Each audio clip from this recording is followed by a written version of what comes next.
Él es Jaime Jaramillo Escobar, el poeta nadaísta que resumió su fama en los 3 primeros números de su cédula, X504.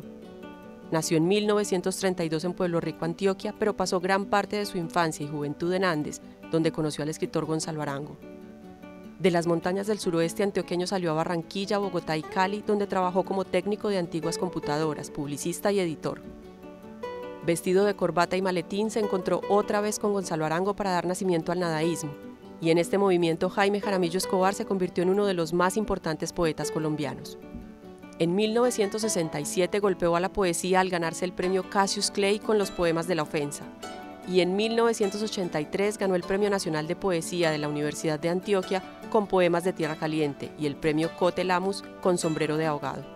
Libros de culto que se suman a sus otras obras: Extracto de Poesía, Permiso voy a cantar, Método fácil y rápido para ser poeta, Cartas con Geraldinho Brasil, Poesía de uso. Hoy conoceremos la vida y obra de Jaime Jaramillo Escobar, X504, el último de los nadaístas, poeta mayor. Esta conversación de Jaime Jaramillo Escobar con Alfonso Buitrago, escritor también, autor de El hombre que no quería ser padre, es capítulo aparte.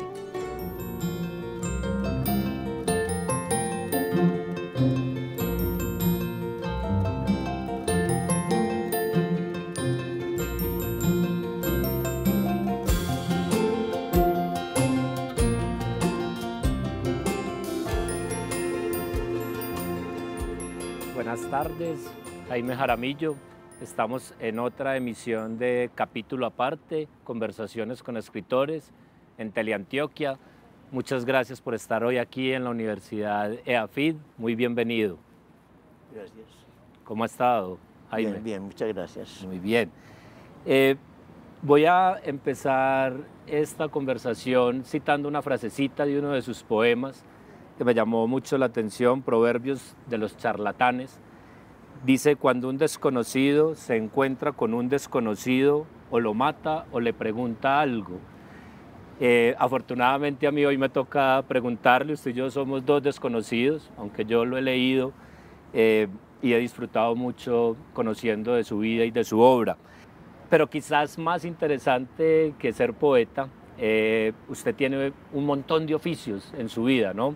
Ha sido asistente editorial y vamos a hablar un poco de eso, pero también estuvo en la función pública como funcionario, en la inspección de Bolombolo, en la alcaldía de Anzá, trabajó con computadores, ahora que se cree que no, pero usted tuvo una experiencia muy temprana con computadores, además de haber trabajado 20 años como publicista en distintas agencias, tuvo la agencia propia y últimamente pues hace 35 años conduce el taller de poesía de la Biblioteca Pública Piloto. ¿Cómo lleva usted los días de pandemia, Jaime, estos días de encierro? ¿Cómo ha sido su rutina? ¿Cómo ha cambiado? No ha cambiado. Yo siempre he sido muy... he preferido estar en mi estudio la mayor parte del tiempo. Yo salgo a lo indispensable. Ajá. ¿Y cómo ha cambiado con el taller de escritura, por ejemplo, que no puede ahora ir a la biblioteca? Yo supongo que usted se prepara mucho para ir a la biblioteca, esa es una larga salida. ¿Cómo ha cambiado el taller? El taller últimamente lo hemos estado haciendo en forma virtual y ha tenido muy buen resultado, porque de los 45 o 50 con los que se realizaba la reunión personalmente, hemos pasado a 160, 180, hasta 200 personas se han comunicado algunas veces. Entonces, ha resultado algo en lo que inicialmente no creí que iba a funcionar, pero funcionó muy bien. Sorprendente. Cuénteme cómo la historia detrás de esos talleres virtuales es muy interesante, ¿no? Porque usted no usa celular, pero esos talleres virtuales además son por WhatsApp. ¿Cómo se les ocurrió? Yo sé que su sobrino tuvo un papel muy importante en algún momento de decir vamos a hacerlo por WhatsApp. ¿Cómo es un taller de poesía por WhatsApp? No, Gabriel Jaime, mi sobrino, se encarga de la parte técnica. Hacemos primero una grabación en mi casa y luego él con ese material organiza algo que es como una transmisión. Las personas que se conectan pueden intervenir, interactuar.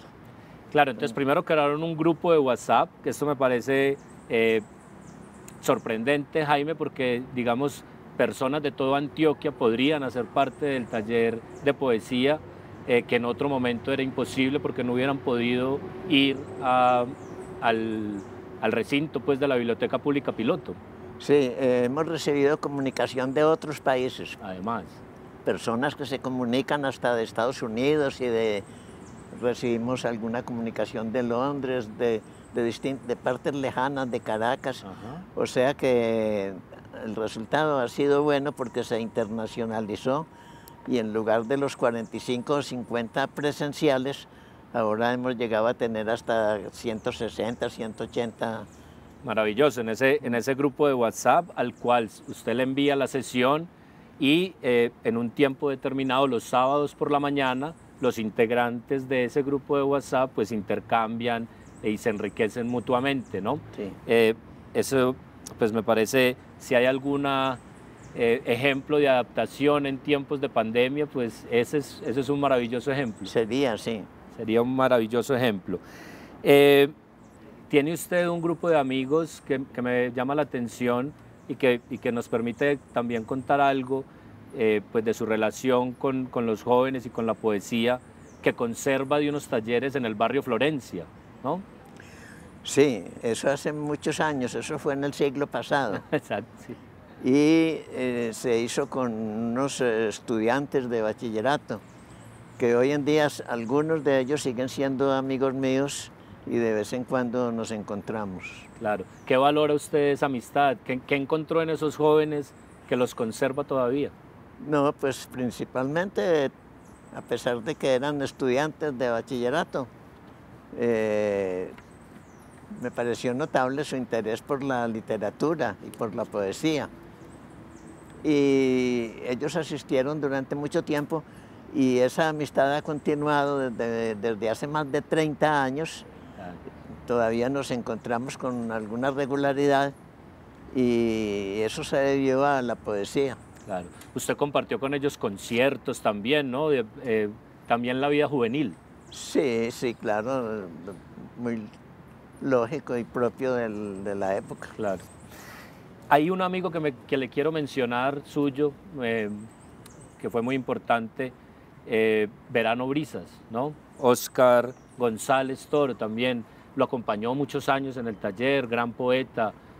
¿Cómo fue esa amistad con Verano Brisas? Bueno, sí, nos conocimos en el taller, él asistió desde el comienzo a las reuniones y con el tiempo se fue formando una amistad que duró el resto de su vida. Ajá. Usted le escribe unas líneas muy bonitas luego de que fallece, ¿no? De ese espíritu tan particular que era él. Sí, sí. Escritor y buen amigo durante muchos años, desde 1988 más o menos, Claro. Hasta su final. Pero además aviador. Usted menciona que tuvo un burdel, o sea, una vida... Él fue un hombre que tuvo una vida muy activa y en varios lugares, estuvo en varios países y a raíz de eso era una persona muy interesante hablar con él por sus experiencias de muchos años. Y hablando de amistades, Jaime, pues mencionemos a Gonzalo Arango. Usted lo conoce en 1946, he leído, pues una fecha que es muy significativa porque también coincide con esos inicios de lo que hemos llamado la violencia, ¿no? Con B grande, que usted además ubica antes de la muerte de Gaitán, con Mariano Ospina, cuando estuvo en el poder.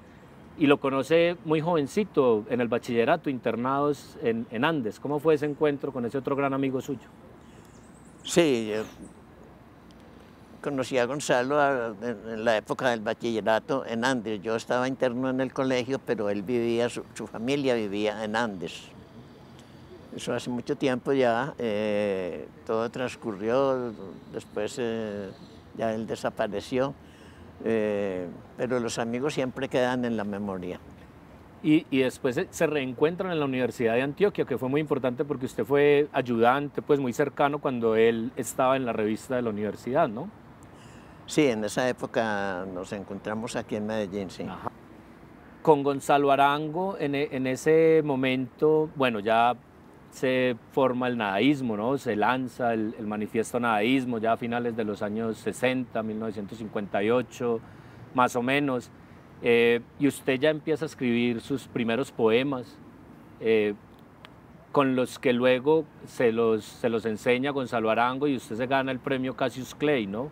Ese nombre tan curioso para un primer premio de poesía que usted se gana con los poemas de la ofensa, ¿no? Sí, Cassius Clay, el que más duro pega. El peso pesado, ¿no? ¿Cómo fue la publicación? De esos primeros, ese libro es muy importante, ¿no? Porque pues para muchos autores es un clásico de la literatura colombiana, de 1967. ¿Cómo fue la confección de esos poemas? No, los poemas se van haciendo a medida que resultan. En esa ocasión, la Universidad de Antioquia hizo una convocatoria. Yo tenía esas hojas, esos textos. Me pareció bien enviarlos. No tenía más nada que hacer y resultaron muy bien recibidos y fue como el comienzo de publicación en serio. Ajá. Y después de ahí usted empieza pues una parte de su vida errante en muchos lugares, vivió en Cali, en Bogotá, y muy diferente, ¿no? Siempre usted ha sido referenciado como el nadaísta que menos se parece a los nadaístas. ¿Por qué no se parecía a ellos? No sé, me ha tocado trabajar toda la vida. En esa época ellos estaban más libres que yo. ¿Cómo recuerda usted? Hablemos un poco del nadaísmo, ya ha sido muy comentado, pero creo que es bueno para las personas que lo están viendo en Antioquia. ¿Cómo recuerda usted ese movimiento y qué importancia tuvo para la literatura colombiana? ¿Qué provocó? Sí, eso fue una idea de Gonzalo Arango, él la promovió inicialmente con sus amigos y después con un grupo muy numeroso. Y tanto es así que aún perdura. Perdura primero en el recuerdo de los que estuvimos en esa época y luego en los resultados, porque de ahí salieron varios escritores, muchos libros. Fue una época muy interesante porque hubo mucho interés por la literatura y eso resultó como muy contagioso y hubo muchas personas que se arrimaron de algún modo a los que, según la forma de verla desde fuera, es un grupo, pero es un grupo muy disperso, porque no estábamos físicamente juntos. Vivían en distintas ciudades. Sí. ¿Y cómo calificaría o cómo describiría usted el impacto en la poesía? ¿Qué cambió? ¿Los temas, la forma? Sí, hubo un cambio. Bueno, desde hace un siglo la métrica y la rima en español empezaron a desaparecer. No del todo, todavía se puede hacer y hay quienes lo hacen, pero entró lo que llamaban en ese tiempo el verso libre, que es como una prosa fragmentada. Y así es casi toda la poesía a partir de ese tiempo. O sea, en términos generales, hace un siglo, que empezó a dejarse atrás la rima, no totalmente, todavía se usa, pero entró lo que se llamaba verso libre. Los pájaros son figuras muy presentes en su escritura, ¿no? Los pájaros, la tierra, la naturaleza, el paisaje. Hablemos de eso, de esos temas, de lo que lo mueve a escribir. No, pues yo no tengo como nada que explicar sobre eso. de pronto uno encuentra un tema y lo desarrolla, o lo pone en práctica y le resulta. Le resulta porque primero lo pensó y luego ya se le da una forma. Eso resulta por cualquier motivo, por cualquier cosa inesperada y porque uno tiene la mente preparada para eso. Hablando de esos temas, aparecen los ríos también, ¿no? Bolombolo fue importante para usted, la tierra donde escribió León de Greiff, que también es un poeta pues al que usted ha editado y ha seguido. Sí, estuve un corto tiempo en Bolombolo, exactamente no te sé decir, tal vez 2 meses o 3. Me pareció interesante. Ya hoy en día es muy distinto a lo que fue en ese tiempo. En ese tiempo eran unas pocas casas, una pequeña estación, había un ferrocarril.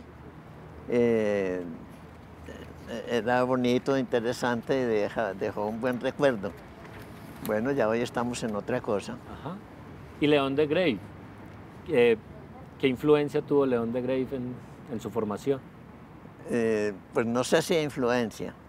Yo creo que todos los autores que uno lee, de alguna manera quedan en el lector y algo le enseñan, algo aprende de ellos y eso sucede con todos. Con León de Greiff pues fue una sorpresa porque en ese tiempo él estaba ya muy recluido en su casa. Yo fui a visitarlo muchas veces. Hicimos una corta amistad ya en su última época y su poesía siempre ha sido no solo importante, sino admirada en el ámbito de la lengua española. Él es un gran poeta y fue muy bueno haberlo podido conocer personalmente, haberlo tratado, haber llegado a hacernos amigos, porque yo lo visité con mucha frecuencia. Él ya no salía de su casa en esa época. Y además de lo que se aprende leyendo su obra, me quedó un recuerdo muy grato de su amistad, lo que fue muy imprevisto porque sucedió como son las cosas que han de suceder muy normalmente. En esa misma época, bueno, y en Bolombolo coincide con ese oficio suyo de inspector. ¿Cómo fue eso? Usted tiene, bueno, hay poesía donde además usted cuenta su historia, que era de revólver en cinto, como dicen, ¿no? Bueno, después del bachillerato había que empezar a trabajar en alguna cosa, lo que se presentara, y resultó ese trabajo en varias partes, una de ellas en Bolombolo, porque el inspector de ese tiempo se llamaba de policía. Eso ha cambiado ya, hay otra clasificación. En ese tiempo se llamaban inspectores porque no era cabecera municipal, sino corregimiento, entonces no tenía un alcalde, sino un inspector. Ya. Y trabajé como secretario durante algunos meses en varias ciudades. Eran pueblos en ese tiempo, ya hoy son ciudades. Claro. Y después llegó a ser alcalde también, ¿no? ¿Cómo asumió usted ser alcalde? ¿Cómo asume usted? Pero eso fue muy poco tiempo. Okay. Entre la publicación de los poemas de la ofensa pasan varios años, casi un par de décadas, y usted después publica Sombrero de Ahogado y Poemas de Tierra Caliente, que además pareciera que eran un mismo libro que luego se divide en 2 libros y ambos resultan premiados con prestigiosos premios, ¿no? El Eduardo Cotelamus y el premio de la Universidad de Antioquia cada uno. ¿Cómo fue esa escritura que ya lo llevan usted? Ya estamos hablando casi de ya estamos en los años 80 del siglo pasado. Sí. No, yo he tenido el suficiente he podido disponer de suficiente tiempo para la lectura, para el estudio y para escribir lo que se ocurra. Pero todo es de una manera muy natural, no hay nada ni forzado, ni me he propuesto nada, sino que eso ha salido solo. Los poemas salen solos. Como lo explica usted en Método Fácil y Rápido para ser poeta. Sí, eso sale solo, no hay que... Si lo tiene que trabajar, entonces eso no es así. Ajá. Jaime, hablando de la poesía, de los temas, ¿usted cree que la poesía debe tratar algunos temas en particular? ¿Debe No. tener alguna función? No, cualquier tema, todos los temas de la vida. Pero usted ha hablado mucho de que para que el poema perdure debe tener contenido. Sí, claro, pero es que la misma forma también puede ser el contenido. La poesía en el último siglo en lengua española se transformó muchísimo. Entonces hoy en día poesía es todo. Se puede hacer de todas las maneras posibles y no solo en español, porque nos ha llegado una herencia de Norteamérica y también de Europa, especialmente de Francia. Entonces eso se volvió universal y hace que sea más fácil siempre y cuando el autor encuentre un contenido. Aunque muchas veces la forma también es el contenido. ¿Le parece si leemos algo de algún poema que usted, yo veo que trajo su último libro, y para escucharlo y escuchar su poesía, y creo que podemos hablar un poco a partir de ella? Bueno, si tú quieres, podemos hacer eso. Muy bien, me encantaría. Te voy a leer un poema que se titula La casa de Bob. Bob fue un amigo en alguna época de la vida hasta que él murió. Él era de San Bernardo del Viento, una pequeña población de la costa atlántica en esa época, no sé cómo estará actualmente. En ese tiempo era un pueblito de casas de paja, muy agradable. Yo estuve varias veces por allá. Trabajé con este señor, con Bob Ibáñez, un tiempo en Barranquilla y después en Bogotá. Y tuvimos esa amistad perdurable hasta su final. ¿En qué trabajaron? Qué pena. En publicidad. Él era dibujante, ilustrador, y yo era ejecutivo. Y fue muy grata la compañía y la colaboración de él en muchos años en que trabajamos juntos. Este texto se titula La casa de Bob.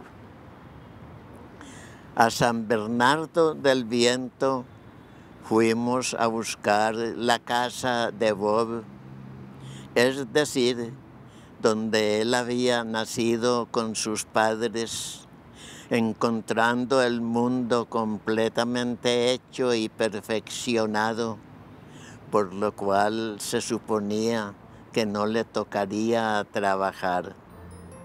Tanta alaraca que las generaciones anteriores hicieron con el cuento de que estaban dándole los últimos toques a este mundo para nosotros, y venir a ver que ahora nos salen con que lo tenemos que volver a hacer de todo de nuevo.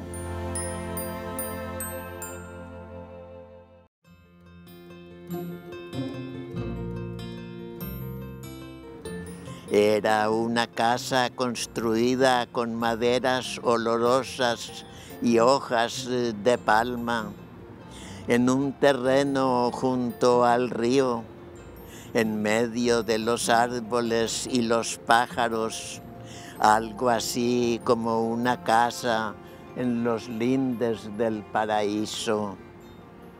Desde mucho antes de llegar ya se escuchaban los pájaros. Toda la mañana estuvimos oyendo los millares de pájaros y los árboles se extendían por la llanura, extensos arrozales, ganados de muy largas, elegantes orejas, y el horizonte marino, que nunca se sabe si está cerca o lejos.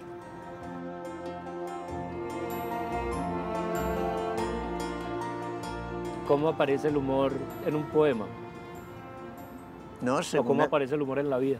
según los temas, según el tratamiento que se haya determinado para cada tema, el humor es parte muy importante de la vida.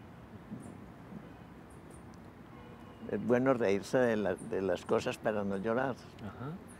La poesía también sirve para reír. Sí. Ajá. ¿Para qué más sirve la poesía? ¿Sirve para algo? Para lo que tú quieras. ¿Para qué le ha servido a usted en su vida? Bueno, hace parte de la vida. Es una forma de ver el mundo y de expresarlo. Jaime, me gustaría que nos contara del taller de poesía. ¿Cómo ha sido 35 años? Supongo que han pasado muchas generaciones. He leído, usted prepara unos textos que comparte, eso lo mantiene también muy conectado usted con la poesía, leyendo, para poder compartir con esos alumnos. ¿Cómo es la experiencia del taller antes de la pandemia? Bueno, en 1987 u 88, algo así,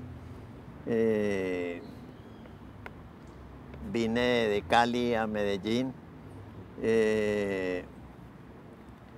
y un amigo tuvo la idea de que se podría hacer algún taller de poesía con jóvenes en los colegios. Así sucedió, trabajé en varios colegios, hacía una reunión semanal con jóvenes estudiantes.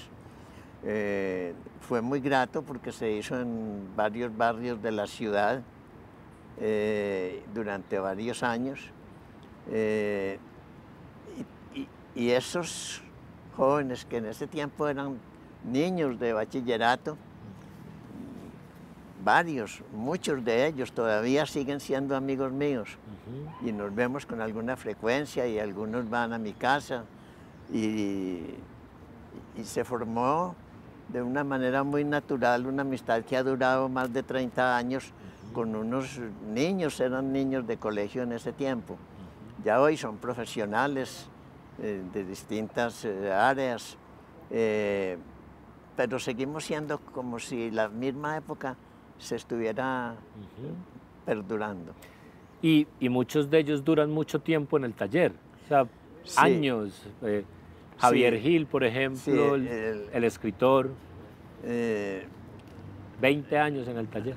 Ha habido quienes han estado en el taller desde hace 30 años, desde que empezamos y todavía. Y ahora que no lo hacemos presencialmente, lo hacemos de otra manera, porque ya no nos podemos reunir por lo pronto. Siguen conectados con el taller y nos hemos hecho buenos amigos. O sea que ha sido un taller de más de 30 años. Claro.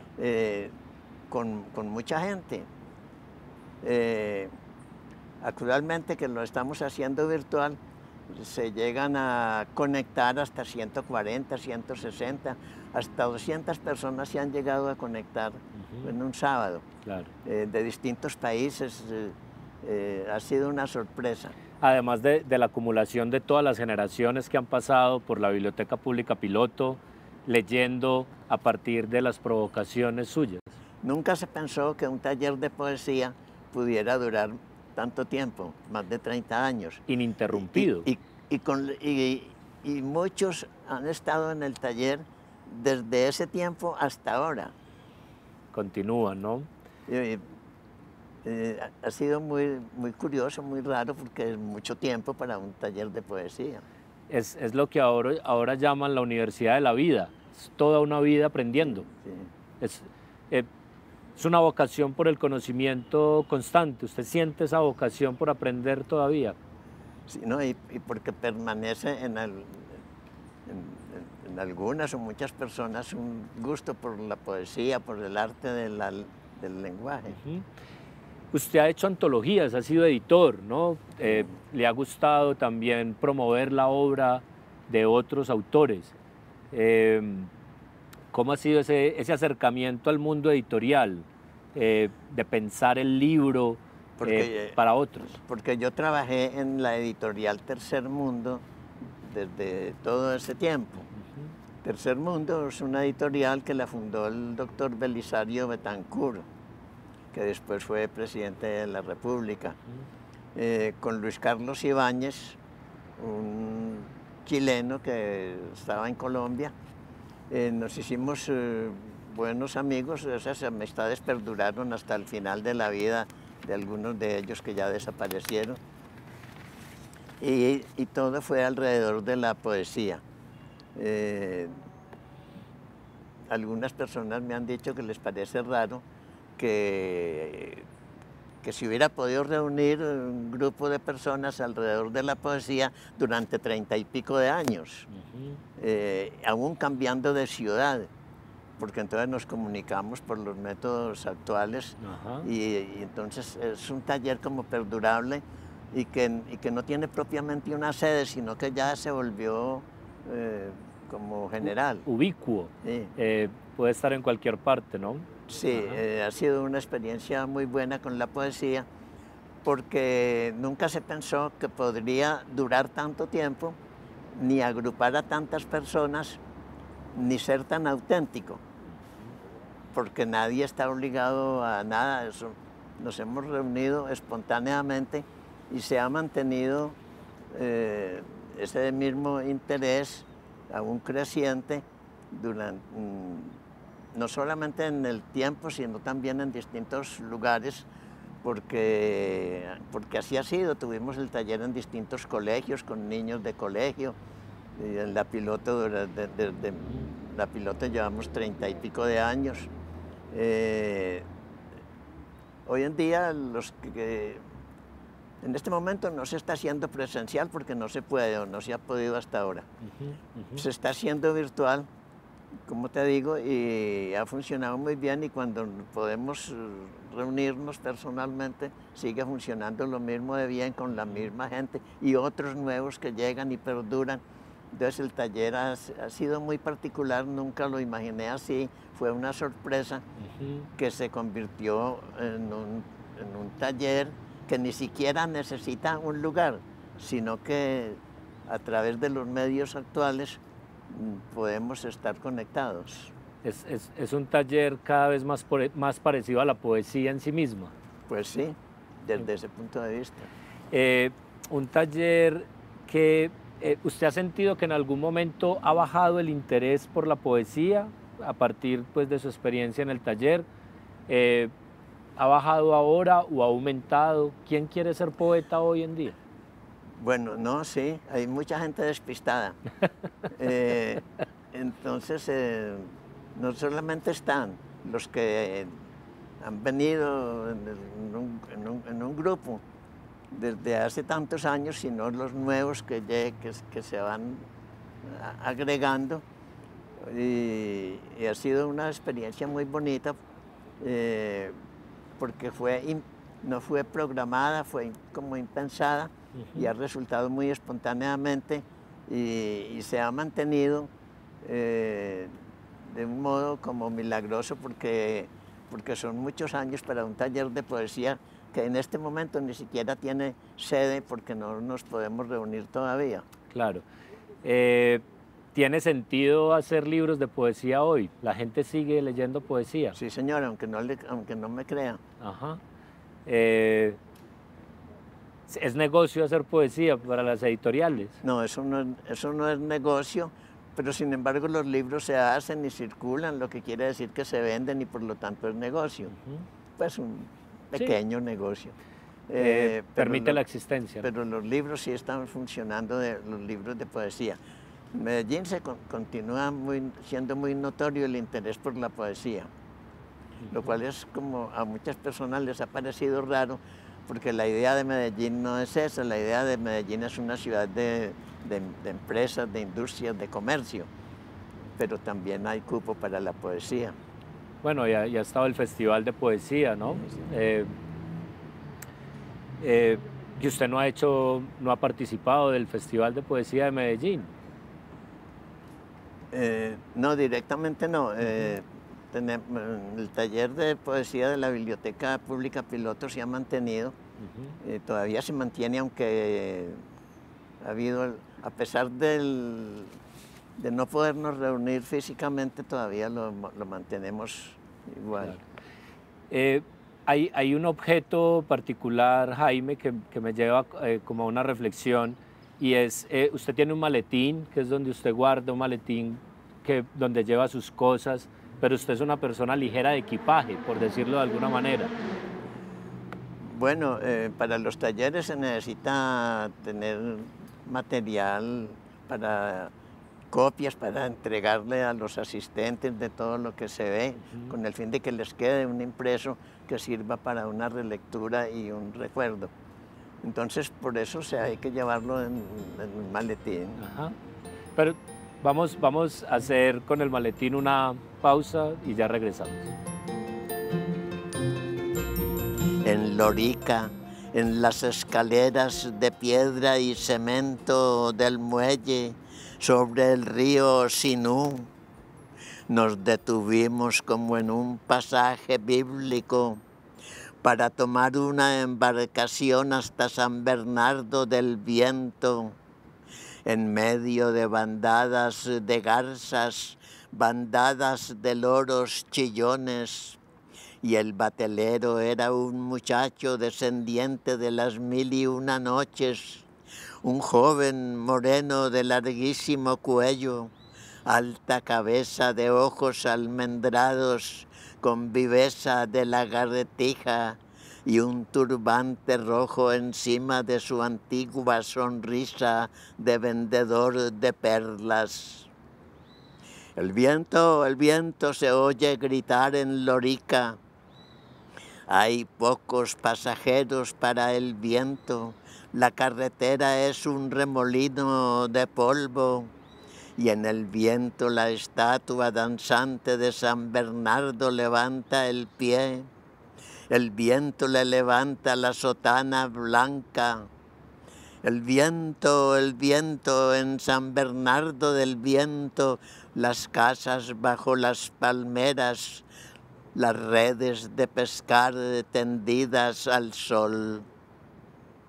Por esta calle se iba a la casa de Bob.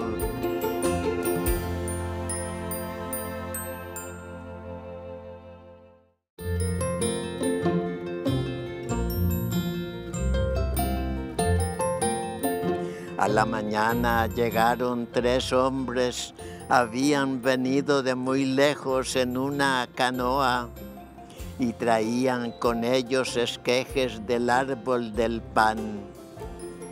Los sagrados esquejes fueron admirados por los ancianos y los niños, puestos en agua y plantados al atardecer en los huertos con tanta unción como si hubiesen sembrado el propio pan eucarístico. Después de la ceremonia de siembra del árbol del pan, entramos a una casa para recabar agua fresca de la tinaja, un mosquitero para dormir, un latiguillo de palma para espantar los mosquitos. En el cine, un patio al aire libre se apiñaba a la grita de los chicos del pueblo, y en la plaza, a la luz de los mechones de petróleo, se jugaba al dominó, se tomaban refrescos, se escuchaba la música que salía de un parlante llamado El Bacano. Un niño se me acercó. «Tío, ¿me trajo usted una moneda?» En la casa, un huésped, un joven pescador que había venido por mar remando en una canoa, para matricularse en el colegio y aprender unas letras. En el sopor de la tarde luchaba desesperadamente con la aritmética, sudaba mares, me miró casi asfixiado. Sin duda prefería sus redes y sus pescados que el propio mar multiplica. Cuando amanece, algunas mujeres sobre pollinos blancos se dirigen al caserío de la playa. En el camino encontrarán parejas de jóvenes estudiantes vestidos de blanco que van al colegio. Las muchachas llevan la sombrilla para su compañero.